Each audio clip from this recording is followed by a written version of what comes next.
Hello, നമുക്കൊന്നൊരു മുരിങ്ങ തോരൻ വെച്ച് നോക്കട്ടോ. ഇത് നല്ല കട്ടിയുള്ള മുരിങ്ങയാണ്. ഈ മുരിങ്ങക്കാണ് ടേസ്റ്റ് കൂടുതൽ. ഇതിന് ചുവപ്പ് തണ്ടാണ്. കുറച്ച് ഉപ്പിട്ട് കൊടുക്കട്ടോ. കൂടിപ്പോകരുത് കേട്ടോ, പെട്ടെന്ന് കൂടും മുരിങ്ങയിൽ ഉപ്പ്. കുറച്ച് മഞ്ഞൾപ്പൊടി ഇട്ട് കൊടുക്കട്ടോ. പച്ചമുളകും തേങ്ങയാണ് കേട്ടോ. അത്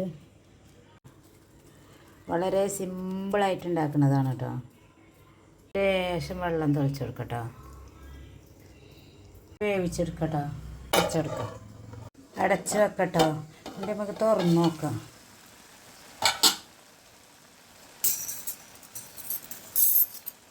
ഇളക്കി കൊടുക്കട്ടോ. പച്ച വെളിച്ചെണ്ണ ഒഴിച്ചെടുക്കട്ടോ. വെന്ത് വന്നിട്ടുണ്ട് കേട്ടോ.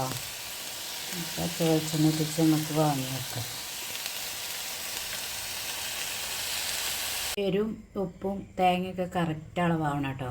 അപ്പം നല്ല ചൂടോടെ കഴിക്കാൻ നല്ല ടേസ്റ്റാണ്. ചോറിൻ്റെ കൂടെയൊക്കെ കുഴച്ചിട്ട് കഴിക്കാം.